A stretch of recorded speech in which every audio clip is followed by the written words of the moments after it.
Hi everyone, my name is Salar and I'm a PhD student at the University of Toronto.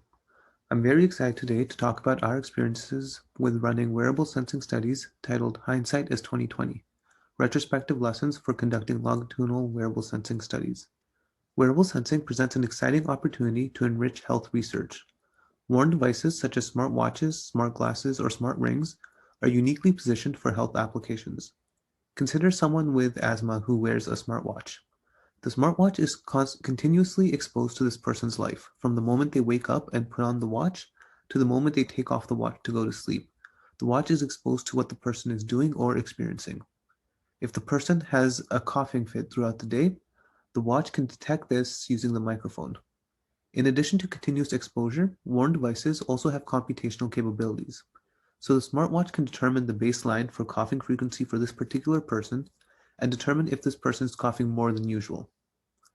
Lastly, the worn device can be connected to the internet or other devices. So if the watch determines the person is coughing more than usual and requires help, they can send a notification to the person's phone or send a message to an emergency contact. To explore the use of wearable sensing for health monitoring, we chose to study chronic obstructive pulmonary disease, otherwise known as COPD, using smartwatches. COPD is a pulmonary disease, meaning it affects the lungs and airway. Specifically, people with COPD have decreased lung function and increased pulmonary symptoms such as shortness of breath, coughing, wheezing, and difficulty breathing. In addition, people with COPD can have exacerbations, which are episodes where all their symptoms are worsened.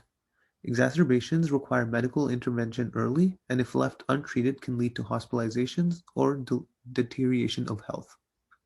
We were interested in using smartwatches to monitor the progression of COPD and detect exacerbations early. To do this, we designed and launched a longitudinal data collection study with 16 people who had COPD. Participants were enrolled for 3 months and could drop out at any time if they wished. Participants were given a smartphone and a smartwatch. The smartwatch would record data continuously, including step count, heart rate, audio, and movement. This data would be uploaded to the phone. Participants were asked to wear the smartwatch all day and to charge the watch and phone overnight. While charging overnight, data would be uploaded from the phone to a remote server. In addition to the passive data collected from the smartwatch, we asked participants to fill out a questionnaire every day about their symptoms on the smartphone. This questionnaire has 8 questions asking about the participant's symptoms and 1 asking if they are hospitalized. This questionnaire is a medically validated questionnaire used in a clinical environment to determine the occurrence of exacerbations. So if a patient answers yes to a question, the corresponding score is added. And if a patient has a score of 6 or greater for 2 consecutive days, that is medically classified as an exacerbation. So if we take a step back to look at our data collection study, we're collecting sensor data from the smartwatch every day and uploading it to our server. Alongside that, every day we're obtaining participant responses on their symptoms, which we can use to establish occurrences of exacerbations. So using the sensor data as an input and questionnaire data as the output, it seems fairly straightforward that we could research ways of predicting exacerbations from the sensor data. And in fact, after running the study, we saw that we had on average 73 days of data per patient, and 76% of those days had questionnaire responses. And our final data set was 52 gigabytes in total. But when we actually started working with the data, we found that there were many issues that made our intended research infeasible. Firstly, we found that the quality of our sensor data was poor or largely unknown. The first cause of this was unique data characteristics that arise from collecting data from a smartwatch during everyday life. So for example, the watch could be covered by clothing, which would result in muffled audio. It could also be in a noisy environment such as roadside, or the microphone could be moving relative to the sound source. So if I'm speaking, my wrist isn't necessarily staying in the same position relative to my mouth. This made existing algorithms, such as voice activity detection, not work. Another factor contributing to not knowing the quality of our data was unvalidated sensors for our population. People with COPD are generally older adults in the 60 to 80-year-old range. And when the heart rate sensor or the step count algorithm is developed, this population isn't the target audience, which means that the step count may not work well for someone who uses walking mobility assistance devices, or simply even just walks slow. On the other hand, it actually may work perfectly, but we simply have no way of confirming this. And lastly, we observed many anomalies in the data that arose as a result of running a 3-month study. For instance, during the study, a participant went on vacation in a separate time zone. This was an unexpected event, which meant that during our analysis, this participant's timestamps were not reflective of their actual time. And a higher heart rate at 4 a.m. means something entirely different compared to a high heart rate at 10 a.m. Another anomaly we observed was phantom heart rate values. These occurred when the device was on charging or simply sitting on a table, but the smartwatch sensed heart rate values with high confidence. As you can imagine, this cast a shadow of uncertainty over our entire heart rate dataset. Other than the sensor data, we found the questionnaire data to be highly unreliable. The first cause of unreliability was that we found the patient interpretation of the questions varied. For example, we asked patients if they had an increased symptom, such as cough, but some participants interpreted this as an increase compared to the general population, which, as people with COPD, they all have increased symptoms. Some participants interpreted this question as increased from their baseline, which was our intended interpretation. Another interpretation was increased from the last time they filled out the questionnaire. And although these are all technically valid interpretations of the question asked, they do result in different answers.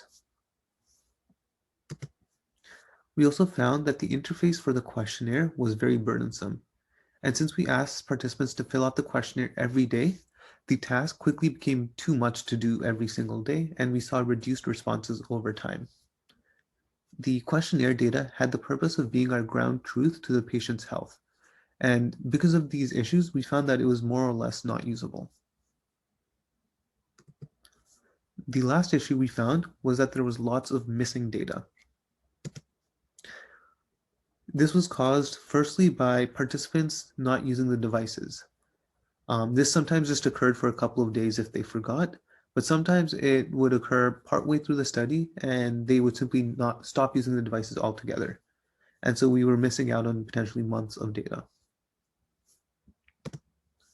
We also found that participants weren't using the devices as we intended, or they weren't using them correctly. For example, when the smartwatch runs out of battery, it powers off. And when you put it back on charging, the screen turns on to tell you the battery level and the time, but the watch itself is still powered off. To actually turn it on, you have to hold the side button for 5 seconds.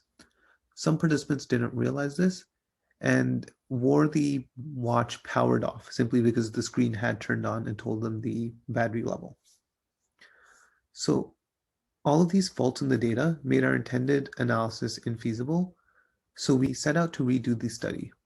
First, we took a look at the issues we ran into and incorporated changes to our data collection study design to avoid these pitfalls.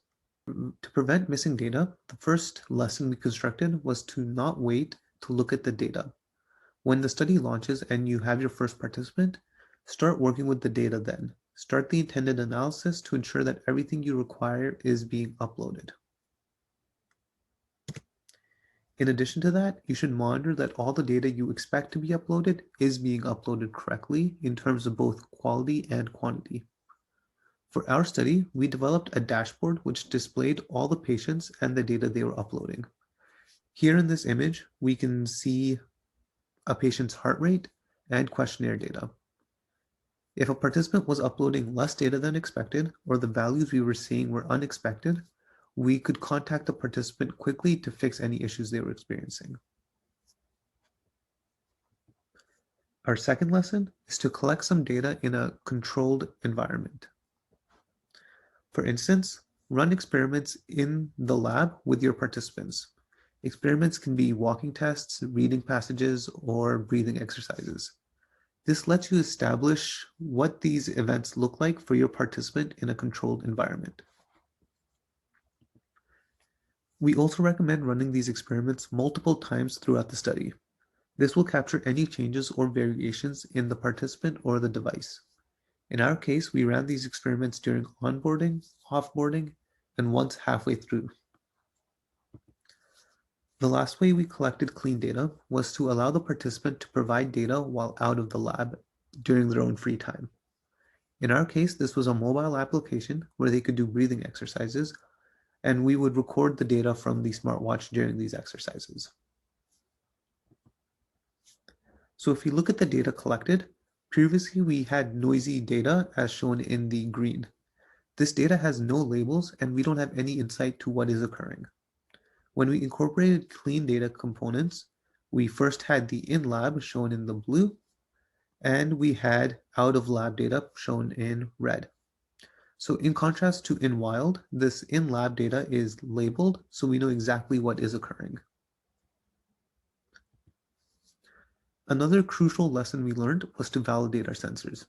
What we mean by this is when running in-lab experiments with your participant, you should also use validated or gold standard devices alongside your worn device. This lets you establish the accuracy of your worn sensors for that particular patient. In our case, we incorporated the Zephyr bioharness, which is shown here. This is a gold standard device for measuring heart rate and respiratory rate. And so while we were doing experiments with our participants, we had them wear both the Zephyr bioharness and our smartwatch. And this let us determine the accuracy of the smartwatch heart rate sensor. Next, to maximize patient participation, we found that we needed to make participation as easy as possible for our patients. So first, we suggest reducing the amount of things a participant has to do to participate. Don't require them to do, for example, a walking exercise every day, since that would turn them off the system entirely. Next, the required tasks should be as easy and quick as possible. In our case, we require them to fill out a questionnaire every day, but we designed it to be as easy and simple as possible. If we look at the images here, our old questionnaire design is shown on the left. Here we have 9 questions, each on a separate page.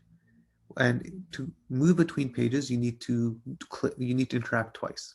Once to select the answer, and another time to go to the next page. So in total, to answer these 9 questions, you need to interact 18 times. In contrast, on the right is our redesigned questionnaire.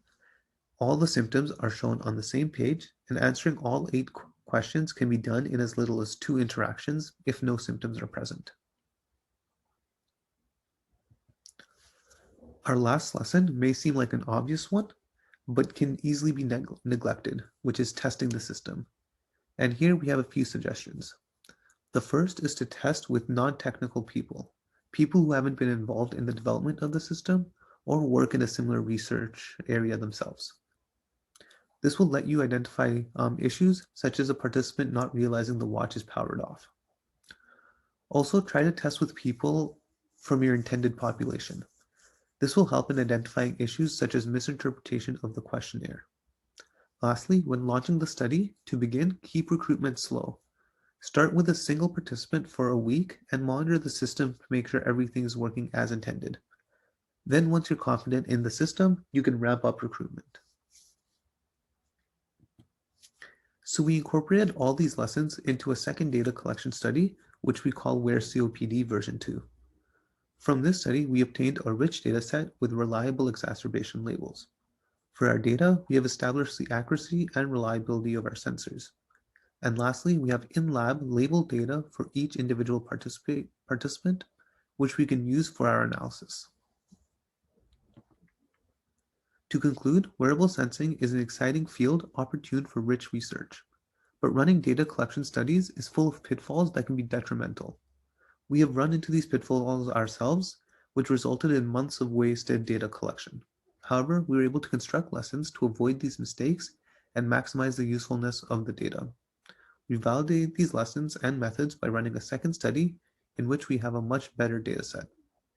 Thank you for listening, and I'm happy to answer any questions.